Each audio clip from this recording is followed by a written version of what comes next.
So I do one video per week. Yeah, exactly, Kane. And that's or Keen, not Kane. Um, it's it's good to just set your goals like that, but also make sure that you're not overachieving. Another quick question. I think I want to be consistent every week, but I was wondering if I end up using any in a video game intro or whatever, am I allowed to recopyright or whatever? Do we want to get into copyright exclusivity real quick? I can do that. Not doing these for money, but just in case I ended up being licensable, I may not know exactly what to do in that case. Yeah, yeah. Let's talk about that real quick. Listen. I'm done with the creative stuff, but I'm happy to talk for a little bit. So, when you are licensing music, I've been making music for video games for about 6 years now. I'm taking a bit of a break from commission stuff, but that's okay. So generally, I have two ways that I make music for video games. One, I have the music that I make for the 2 hour track challenges, and I essentially let people use those for free. If they are making music off their game, then I require a small payment or them to subscribe to my Patreon, just so they are in some way compensating me for the money that they're making based off of my creative work. I don't know how many people actually do that, but I really appreciate those who are honest enough to get in touch with me and be like, I really love the music that you make. I want to use it in my game. And then I offer them the choice to either send me $50 as a, licensing basically, or subscribe to my Patreon, which gives you the license to use it for whatever. So when I am working with somebody, when you're working with somebody regarding licensing, there's 3 primary ways that you can license your track. It is exclusive, non-exclusive, and buyout. I'll talk with non-exclusive first, because non-exclusive is the least limiting. Excuse me. Non-exclusive, kind of like it says, means that it's not exclusive to any particular creative work. So non-exclusive means that you could sell this song to one developer and then go to another developer and be like, let's work it out. It basically means that you can use this song multiple times with multiple people. And as a payment option, that's often the lowest one, because it's not a unique song to any particular project. And then exclusive, like it sounds like, means that it's exclusive to that particular project. Like, you can use this in video games, but you can't use it in any other video games or media or anything else. That still means that you retain the copyright and the rights to the song. So you can sell it on your own Bandcamp. You can put it up on streaming and all that other stuff. Hey, Foreign, how are you? And then buyout is the most expensive option for a client, because essentially what you're doing is you are selling not only the songs but the rights to distribute that song. So once that song is done and sold, you are not going to make any more money off of it. So the buyout option is often something for large studios who want to sell the album themselves and just not have to worry about paying royalties to a musician. So usually what I do is when I work with a client, I sell my music exclusively, where they want that music to be in their project and no other projects, which is fine. I sell there's also like limited exclusivity. Someone trying to get into broadcast licensing. I'm trying. I don't have great luck with that. I know Pond 5 is starting to work with like sync licensing and stuff like that.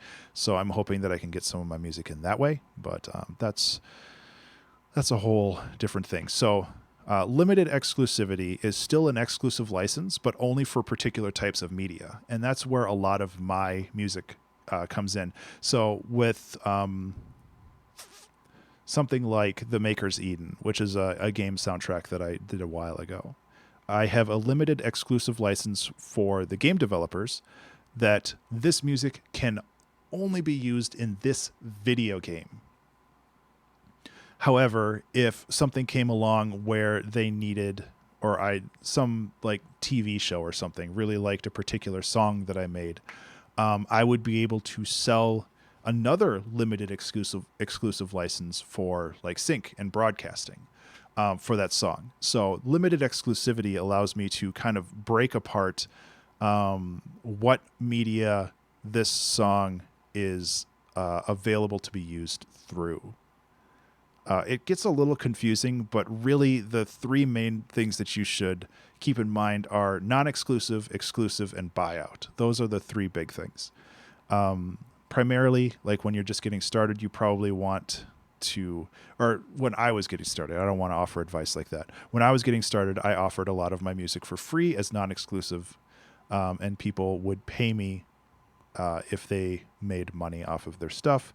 Then when I got into contract and collaborative work like that, then I was doing exclusive licensing through video games, just making sure that the music I was making was only being used in that game and only that game. I've done buyout in the past. I don't really like it. I like retaining ownership of my music for a lot of different reasons. One, if for some reason one of those songs blow up and get really popular on Spotify or something, I don't see any of those royalties if I did a buyout. So it's really risky to sell your music wholesale like that. Some people do it and it's fine. But, I mean, and I can't speak for this because I don't know the actual numbers, but I don't know. Well, no, C418 didn't do a buyout for the Minecraft soundtrack because he still sells it on his own stuff. But I know that I think his royalty stuff was different, and like that he made the music before Minecraft got huge. And like, I think he missed out on a lot of money that way. Again, I don't know exactly how that went, but you know, you'd think even 1% of a couple $1 billion is a pretty good deal. But I don't want to speak for that. I just kind of talking out of my ass there. Put in more than typical 40-hour work week or just never quit. Bach, yeah, I think that there's a couple ways of going about that. Right now, my income is primarily through streaming royalties. I've been getting a decent amount of income through like Spotify and Patreon and some of the other things. Patreon's not streaming.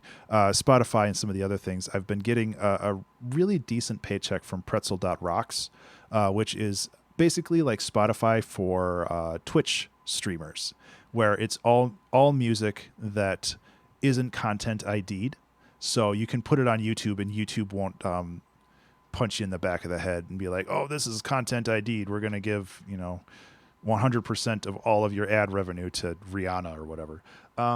So Pretzel.rocks is an amazing service. And if you can get your music on there, I think that it's still copyrighted music. It's just not content ID. Exactly. Content ID is that little, each song has like a little fingerprint on it when it's content ID'd. And, with the Twitch VODs, sometimes your VODs just get muted because there's a content ID'd song that got played and Twitch is covering their ass from getting a lawsuit. And YouTube is the same way, where it's just like, if there's a content ID'd song in a video, it will be like, we either can't play this video, we can't play this video with this audio, or we give 100% of the revenue from this video to the person who made the song. All three of those options are stupid. And I hate content ID, which is why I don't content ID any of my songs. Someone starting out on Pretzel, any tips? I would get in touch with them. And I think that you just have to send them like a small portfolio of your music. Just be like, this is what I can offer you guys. Just let me know. It's really easy working with them. Whenever I release an album, it's just like one email. I'm just like, here's the WAV files. Here's the audio files. This is any other assets you need. And then I'm just done.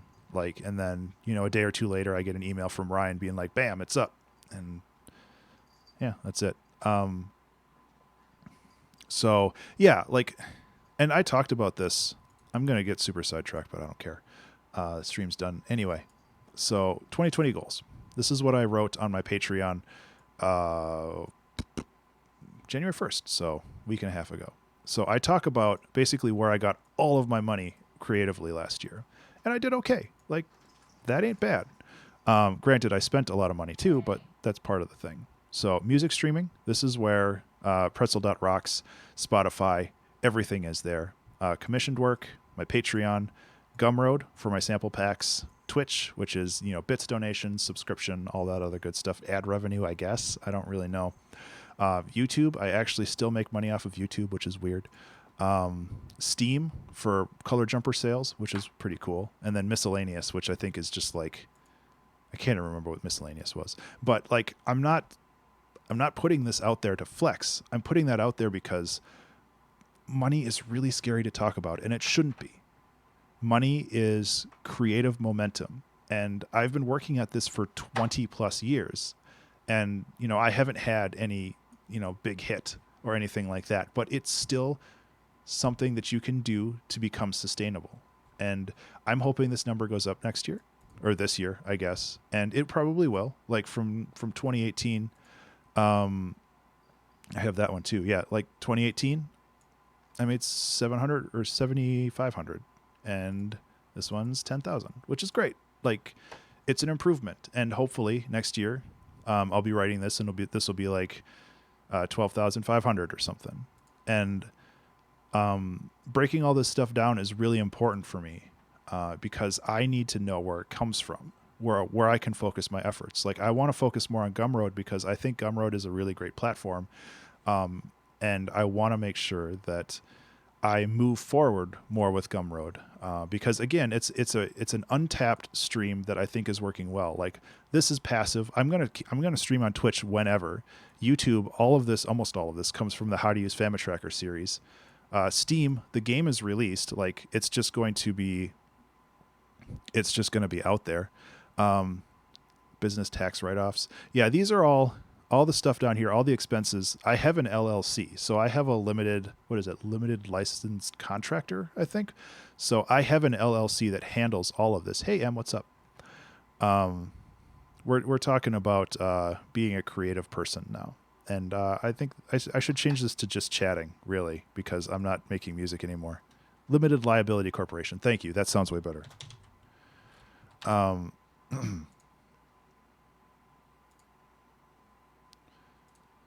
we go. Yeah, I'm fine. I'm fine with chatting. Remember to save. Hey, everybody. Remember to save. So, yes, I have essentially a company. And my company, I do all my finances. Oops. Where's my thing? There it is. So this is my accounts receivable for last year. So every input and output from my account goes through this. So it's like pretzel payouts, subscription to mailing services, donation for Angel of Hope, which is the thing, the charity that we donate to. But yes, that's exactly why you get an LLC, because it is a layer of protection. So if for some reason, which I don't know how, but if for some reason my music caused like mental damage to somebody, they would sue the LLC because that's where the music comes from. And as such, they could only withdraw as much funds as my LLC has, instead of like suing me directly and then putting me in default and I have to sell my house. It is a lot of work, Em, but that's kind of the point where it's like you have to make sure that all of this is balanced. Like, I have a balance sheet here, and when things are balanced, like, it lets me know. But this also gives me an idea of how I should be, focusing my time and how I should be being a business, because being a business is so very, very much important if you're trying to get if you're trying to become sustainable creatively. You can't just fall into it and stay there. Like, if you have a big hit, if you have a song that kind of starts to blow up, you want to be prepared. And being prepared is the boring stuff like this. It's not fun, but it allows you to understand where things are coming from, where things are going, and how you can be more sustainable. And when I finished my 2018 wrap up, I was like, I spent a lot of money, or yeah, I made a decent amount of money, but I also spent a lot of that.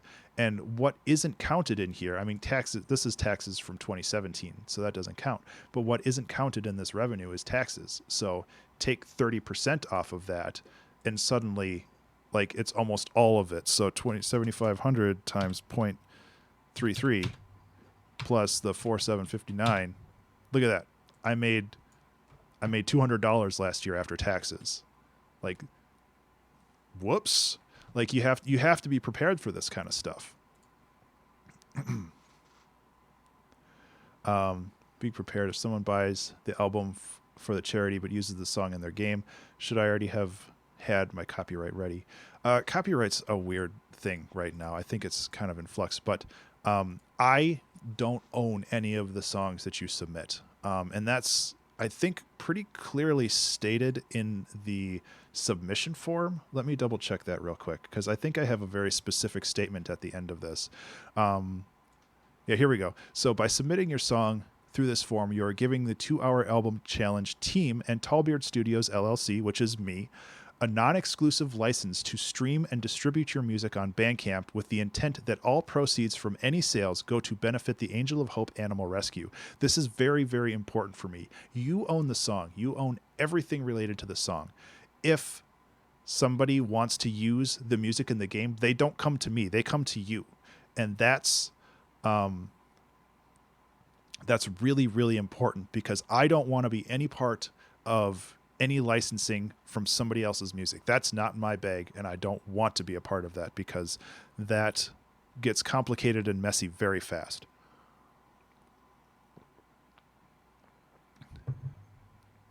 I had to add some of this stuff because, like, people weren't listening to it.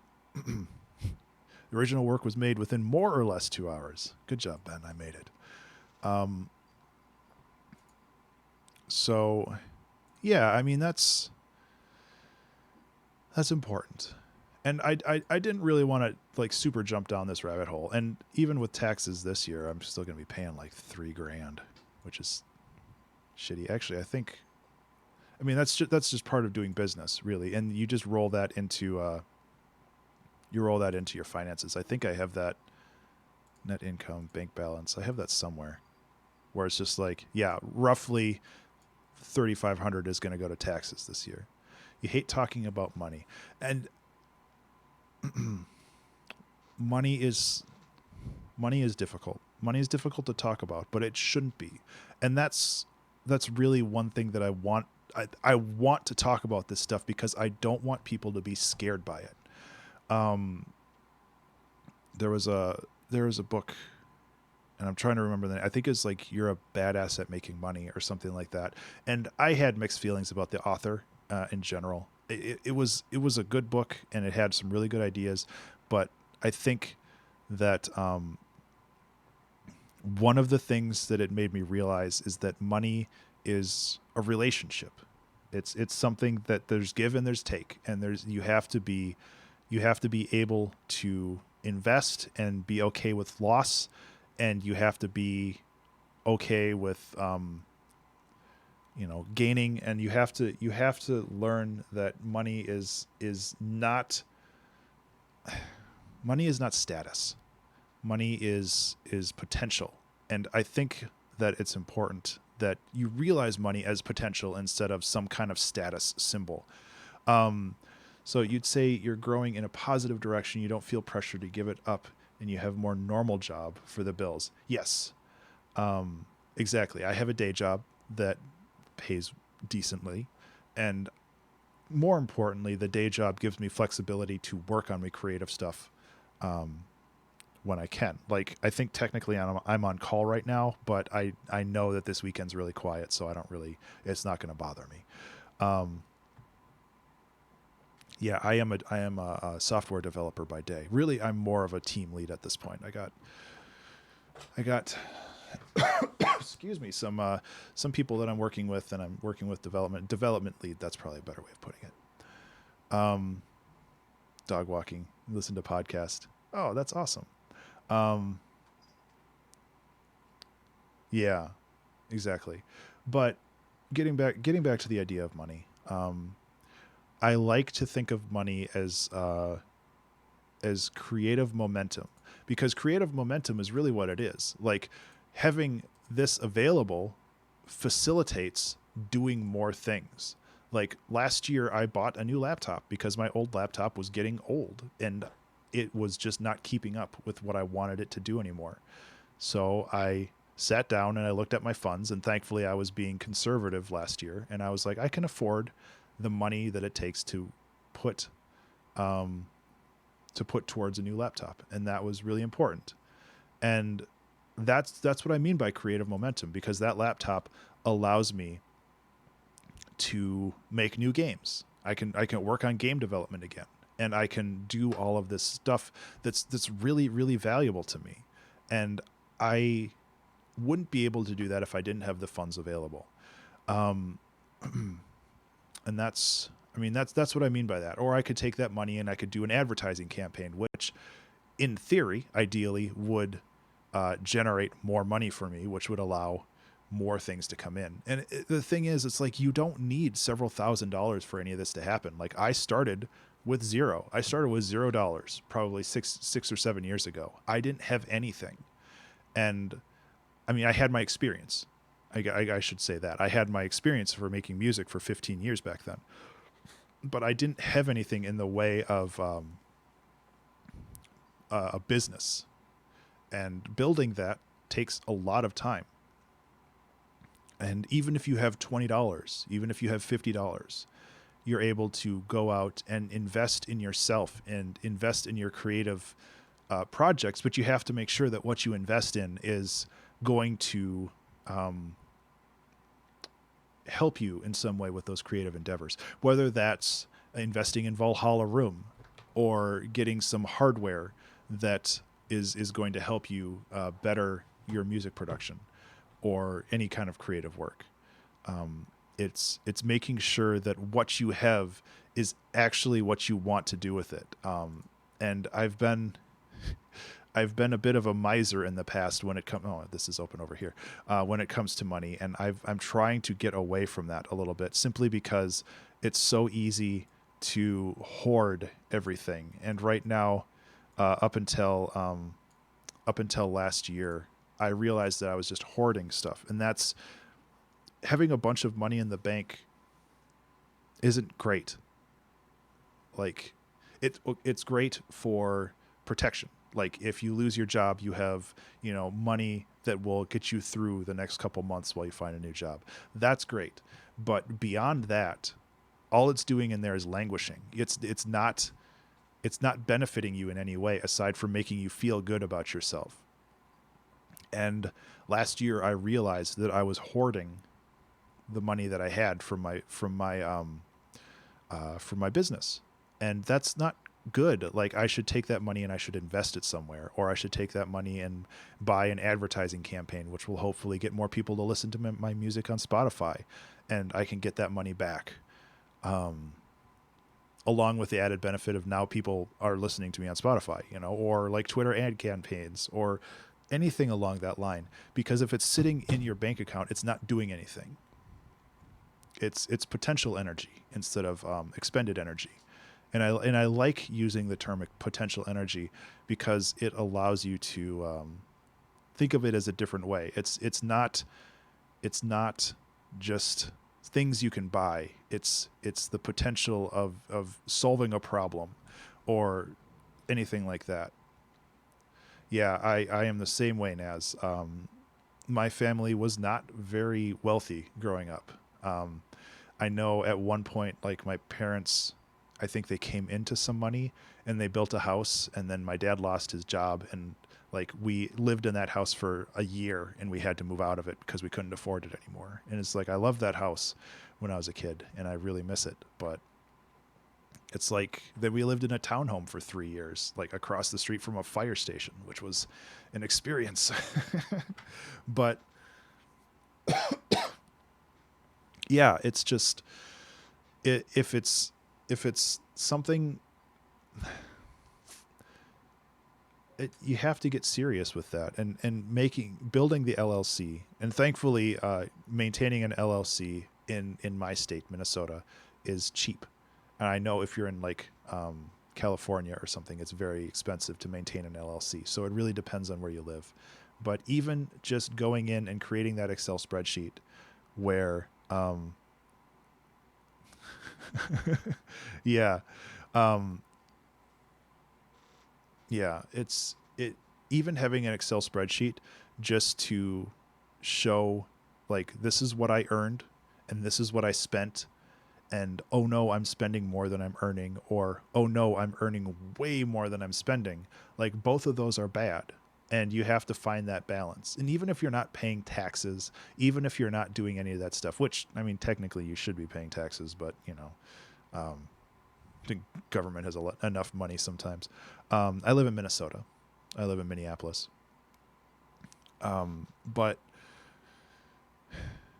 being more professional helps you get more professional. And I mean, there's that phrase, fake it till you make it. And I don't like that phrase because it implies that you're not being genuine about what you're doing. And there was a really great phrase that basically said the same thing, but was way more positive. Yeah. Oh, it's Minnesota, eh? I don't really have, I have an accent, but mostly it's when I say things like bag, because most people don't say bag. If they say bag, bagel, you know, leg. Yeah, exactly. I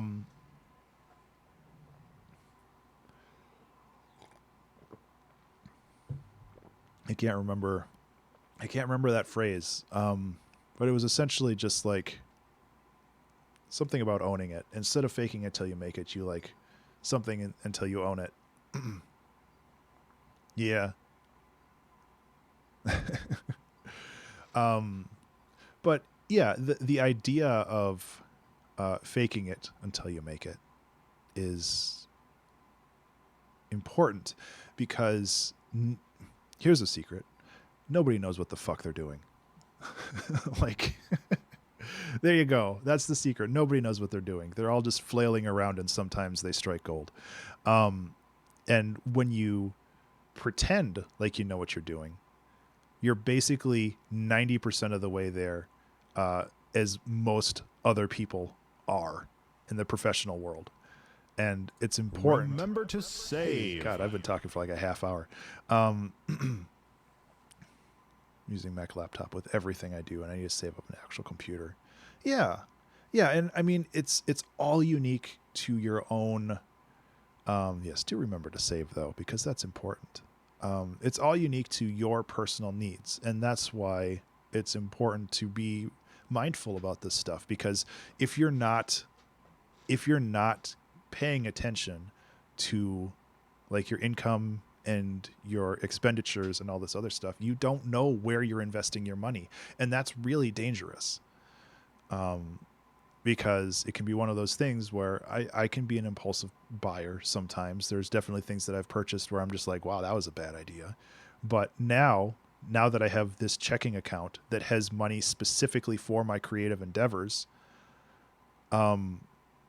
I can look at it and be like, I can't afford this. So it's like an extra layer of protection from me just like going out and buying like a $2,000 synth or something like that, which thankfully I'm not really as interested in anymore, just because I have so many other things on my mind. But it allows me to help with that. Generally don't know what they're doing. Yeah, exactly. That's a really good point. Like the VVVVVV source code was released like 2 days ago, and people were looking at that and being like, this game is not coded very well. And who cares? It worked. Beyond that, like, it worked. Like if it didn't work, then it would be fixed. But don't worry about getting it right and perfect. Make it functional. And I believe the developer, was it Terry Kavanagh? Is that his name? He's a solo developer, if I remember correctly. So it's just like he didn't have to worry about whether or not somebody else was working with him on the code. It's just like, I'm making this and it works. So who the hell cares? Because nobody will look at the source code until I release it 10 years later. And I think that it's weird that people get baffled by that. Same thing with Celeste. From what I understand, Celeste is all one big block of code, except for a couple like environmental things, where there's no like subclasses and all this other crap. It's just like, this is what happens, and it works. The game works and it's beautiful. And who cares if the code, the game that AJ was playing, or Abby, I don't know who you're talking about, possibly. But who cares if the code is messy in the back end? And I mean, the same could be translated to like Ableton. Like, I have a template for this, but that doesn't necessarily. Oh yeah. Yeah, she was playing Celeste. Is seriously one of my favorite games from last year. But like, I have a template set up for music, and some of my older projects, they're a big old mess. Like, check this out. I've been working on the Maker's Eden Act 3, and yeah, it's wonderful. So like, the Act 3 is essentially just pulling off of stuff from Act 2 and Act 1, and it's like all of this referential stuff.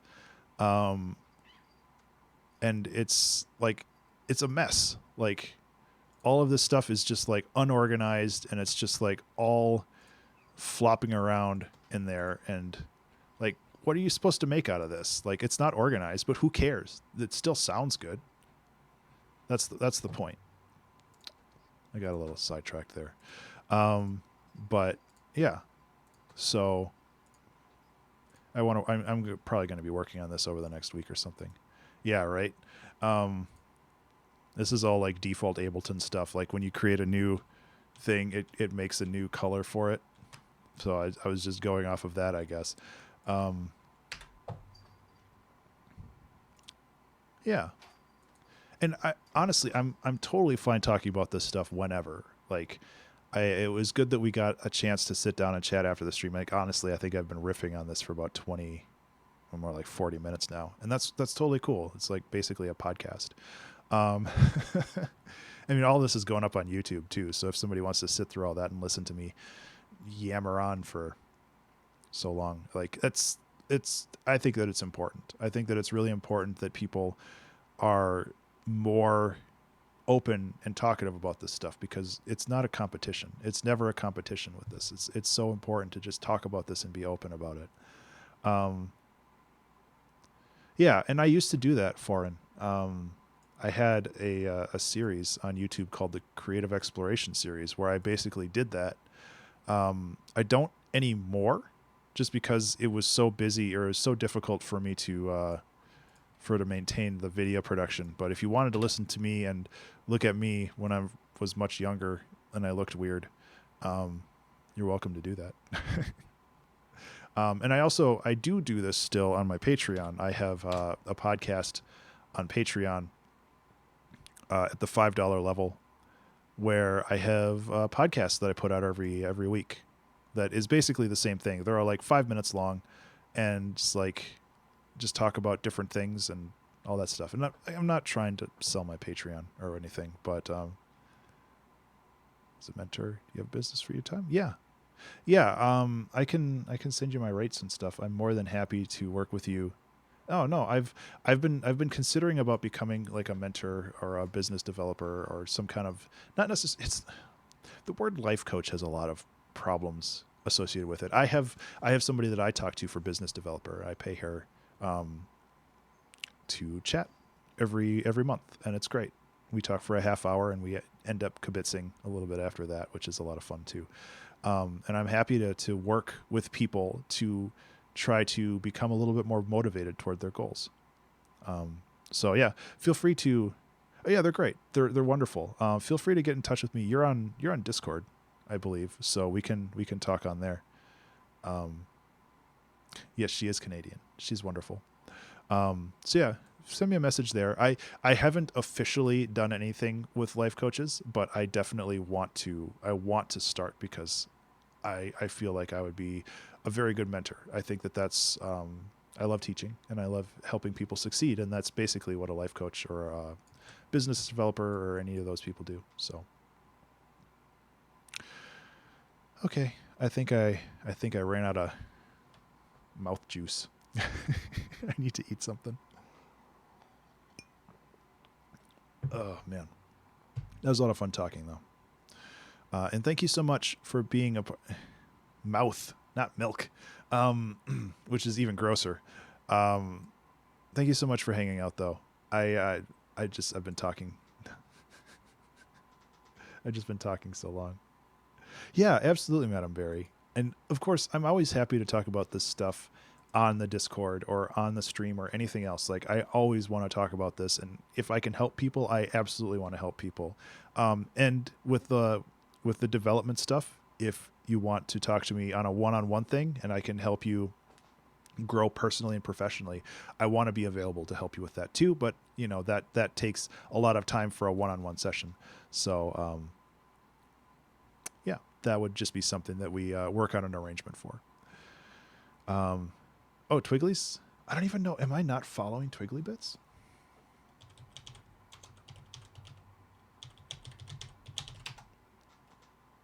I might not be following Twiggly Bits. Oh, okay. Yeah, I will absolutely do that. But first, we'll do a raid. I like raiding smaller streamers way over Bob Ross because Bob Ross, I mean, that's just throwing everybody into the ether. Everybody likes Bob Ross, but anyway. Thank you guys so much for listening to me yammer on. Yeah, exactly. I really appreciate that. Again, thank you again.